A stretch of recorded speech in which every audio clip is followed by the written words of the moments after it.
જેસલમાં દારૂના ધંધાર્થીઓ બેફામ બન્યા. દરોડો પાડવા ગયેલ દારૂની ટીમ પર હુમલો. દારૂની ભઠ્ઠી ચલાવનાર 4 બુટલેગરોએ પોલીસ સાથે ઝપાઝપી કરી હતી. જસદણના પોલાર પર રોડ પર પાણીના ટાંકા પાસે કિશોર બારોટની વાડીએ રેડ કરવા ગયેલ પોલીસની ફરજમાં રૂકાવટ કરનાર 7 લોકો વિરુદ્ધ પોલીસ ફરિયાદ નોંધાઈ છે.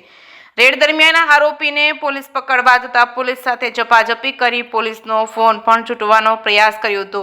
અશુ સોલંકી, કિશોર રેણુકા, હસમુખ રેણુકા, દિનેશ બારોટને પોલીસ દ્વારા પોલીસ સ્ટેશન લઈને આવતા તેમના સગા ભાલા પાછળથી પોલીસ સ્ટેશનની દારૂ પીધેલી હાલતમાં દોડી આવ્યા હતા. નિર્મળ ગૌતમ હિરપરા, સંજય હસમુખ રેણુકા અને પ્રશાંત બળવંત રેણુકા દારૂ પીધેલી હાલતમાં પોલીસ સ્ટેશનમાં આવી પોલીસ પર ખોટા કેસ કરીશું, ભલે 5 લાખ રૂપિયા બગડી જાય તેવી ધમકી આપતા તેમના વિરુદ્ધ ફરજમાં રોકાવટનો ગુનો દાખલ કરી તેની ધરપકડ પોલીસ દ્વારા કરવામાં આવી છે.